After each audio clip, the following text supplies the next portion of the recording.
अस्सलाम वालेकुम everyone. So in this video we are going to do haemophilia. ठीक है, अब हीमोफीलिया बेसिकली ब्लीडिंग डिसऑर्डर होता है। ठीक है, हीमोफीलिया जो होता है ना, ये हमारे पास इसकी डिफरेंट टाइप्स होती हैं ना। ठीक है, हीमोफीलिया ए होता है, बी होता है, सी होता है और पैरा हीमोफीलिया होता है। ठीक है, अब मैं आपको बता देता हूँ कि जो हीमोफीलिया ए होता है ना, ये हमारे पास इसमें फैक्टर 8 की डेफिशिएंसी होती है, बी में फैक्टर 9 की, सी में फैक्टर 11 की और पैरा हीमोफीलिया में हमारे पास फैक्टर 5 की डेफिशिएंसी होती है। ठीक है, अब जो हमारे पास हीमोफीलिया ए है ना, ये हमारे पास X linked autosomal recessive disorder है। ठीक है, अच्छा जी, अब हम आ जाते हैं एक्स हीमोफीलिया ए में ना। ठीक है, तो हीमोफीलिया ए में मैंने आपको बताया था कि इसमें फैक्टर 8 की डेफिशिएंसी होती है। ठीक है, अब जो फैक्टर ए होता है ना, ये हमारे पास बेसिकली इंट्रिंसिक पाथवे में इन्वॉल्व होता है। ठीक है, फैक्टर 8 हो गया, फैक्टर 9 हो गया, फैक्टर 10 तो कॉमन पाथवे है। ठीक है, फैक्टर 12 हो गया, फैक्टर 8, फैक्टर 9। ठीक है, ये हमारे पास जो होते हैं वो इंट्रिंसिक पाथवे के हैं। ठीक है, तो इंट्रिंसिक पाथवे के लिए बेसिकली हम लोग एक्टिवेटेड पार्शियल थ्रोम्बोप्लास्टिन टाइम देखते हैं। ठीक है, तो इस पेशेंट में हमारे पास APTT जो होता है ना, वो हमारे पास डिरेंज्ड होता है, मतलब वो प्रोलॉन्ग हो चुका होता है। ठीक है, और जो PT होता है, ठीक है, जो बेसिकली हमारे पास एक्सट्रिंसिक पाथवे के लिए होता है। ठीक है, तो वो वाले फैक्टर्स जो होते हैं वो ठीक होते हैं, तो वो नॉर्मल होता है। ठीक है, अच्छा जी, अब आज की इसके क्लिनिकल फीचर्स की अगर हम बात करें ना, तो हमारे पास हीमोफीलिया में ना बेसिकली क्या होता है ना कि हमारे पास एक तो बेसिकली हमारे पास इसमें ब्लीडिंग टाइम पे कोई फ़र्क नहीं पड़ता। ठीक है, लेकिन हमारे पास ब्लीडिंग होना शुरू हो जाती है। देखो, एक तो होता है जॉइंट्स के बीच में हमारे पास ब्लीडिंग होती है। ठीक है, जिसको हम लोग कहते हैं हीमाथ्रोसिस। ठीक है, हीमाथ्रोसिस। ठीक है, फिर एक इंट्रामस्कुलर हेमाटोमास बनना शुरू हो जाते हैं। ठीक है, फिर रेट्रोपेरिटोनियल हेमाटोमास बनना शुरू हो जाते हैं। ठीक है, यूरिन में भी ब्लड आना शुरू हो जाता है और जो स्पर्म होता है, ठीक है, उसमें भी ब्लड आना शुरू हो जाता है, हीमोस्पर्मिया वगैरह। ठीक है, और एंड में हमारे पास क्रेनियल ब्लीडिंग भी होना शुरू हो जाती है। ठीक है, तो हीमाथ्रोसिस है, इंट्रामस्कुलर हेमाटोमास है, रेट्रोपेरिटोनियल हेमाटोमास है, हीमाचूरिया है, हीमोस्पर्मिया और इंट्राक्रेनियल हेमोरेज है। ठीक है, ब्लीडिंग है। ठीक, अच्छा जी, अब इसके बाद हमारे पास एक क्राइटेरिया होता है जिसको हम लोग बेसिकली कहते हैं ISTH criteria for the haemophilia. ठीक है, अब ISTH क्राइटेरिया फॉर हीमोफीलिया जो है ना, इसमें बेसिकली हमारे पास माइल्ड, मॉडरेट और सवेयर 3 चीज़ें में हम लोगों ने डिवाइड किया हुआ है। ठीक है, अब अगर हमारे पास ना जो फैक्टर 8 का लेवल है ना, वो हमारे पास 0.4 से लेकर, लाइक मैं कहता हूँ कि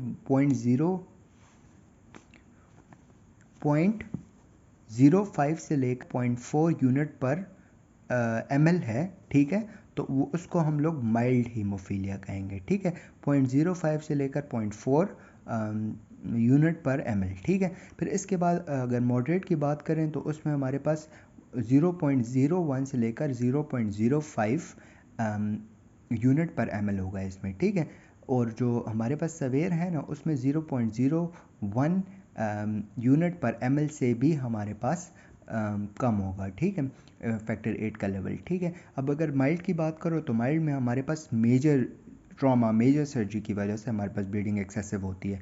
मॉडरेट में माइल्ड थोड़ी सी भी हमारे पास कोई ट्रॉमा आएगा, ब्लीडिंग होना शुरू हो जाएगी। सवेयर में क्या होगा कि सबक्यूटेनियस हमारे पास जो है वो स्पॉन्टेनियस हीमाथ्रोसिस होता है, इसके अलावा मसल हीमाटोमास वगैरह बनना शुरू हो जाते हैं। ठीक है, अब इसकी इन्वेस्टिगेशन की अगर हम बात करें ना, तो हमारे पास प्लेटलेट का काउंट तो नॉर्मल होता है। ठीक है, इसके अलावा हम कोगुलेशन प्रोफाइल देखते हैं ना, तो उसमें हमारे पास PT नॉर्मल होता है और APTT जो होता है वो हमारे पास डिरेंज मतलब इंक्रीज़ हुआ होता है। ठीक है, इसके अलावा हमारे पास ब्लीडिंग टाइम जो होता है वो नॉर्मल होता है। ठीक है, लेकिन जो क्लॉटिंग टाइम होता है ना, वो हमारे पास ज़्यादा हो गया होता है। ठीक है, इसके अलावा हम लोग वॉन विलिब्रेंट फैक्टर का लेवल देखते हैं ना, तो वो हमें नॉर्मल मिलता है। ठीक है, लेकिन फैक्टर 8 का लेवल ऑब्वियसली हमें कम नज़र आता है। ठीक है, फिर हम लोग अगर रेशो देखते हैं ना, factor 8 by von Willebrand factor ratio ना, तो ऑब्वियसली फैक्टर 8 कम है तो हमारे पास रेशो जो होता है वो हमें कम नज़र आता है। ठीक है, कम मिलता है। ठीक है, अब मैनेजमेंट पे आ जाते हैं कि हीमोफीलिया के पेशेंट्स को हम लोगों ने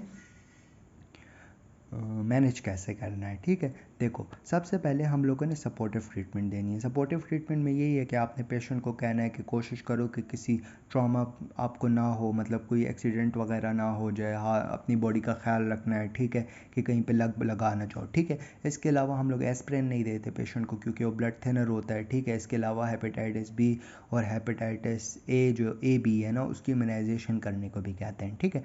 ये हमारे पास सपोर्टिव ट्रीटमेंट हो गई। अब स्पेसिफिक पे आ जाते हैं, ठीक है। तो स्पेसिफिक में हम लोगों ने क्या करना है, एक तो हम लोगों ने फैक्टर 8 एडमिनिस्ट्रेट कर देना है, ठीक है, और एक हमने क्रायोप्रेसिपिटेट दे देने। अब क्रायोप्रेसिपिटेट में बेसिकली हमारे पास फिब्रिनोजेन होता है, फैक्टर 8 होता है, फैक्टर 13 होता है, ठीक है। फिर इसके बाद हम लोग फ्रेश ब्लड देते हैं, फ्रेश फ्रोज़न प्लाज्मा दे देते हैं। इसके अलावा जो है हम लोग फ्रेश ब्लड हो गया, फ्रेश फ्रोज़न प्लाज्मा हो गया, ठीक है। डेस्मोप्रेसिन दे देते हैं, जो हमारे पास बेसिकली हमारे पास वैसोप्रेसिन रिसेप्टर एगोनिस्ट है, ठीक है। तो वो हमारे पास क्या करता है कि वो हमारे पास मोलिबेलिब्रेंट फैक्टर का जो एंटीजन होता है उसका लेवल इंक्रीज कराता है। अल्टीमेटली हमारे पास फैक्टर 8 का लेवल भी ज़्यादा हो जाता है, ठीक है। और एंड में हम लोग जो है वो देते हैं अमीनो कैप्रोइक एसिड और ट्रांस एक्सामिक एसिड, जो बेसिकली क्या करते हैं कि जो हमारे पास क्लॉट टूट रहे होते हैं ना, तो उसको बचा लेते हैं, मतलब क्लॉट को बचा देता है कि क्लॉट बने रहें, ठीक है। तो अल्टीमेटली पे ब्लीडिंग कम हो जाती है, ठीक है। अच्छा जी, that's it, we done with the haemophilia. Next video में हम आगे कंटिन्यू करते हैं। थैंक यू, जज़ाकल्लाह खैर।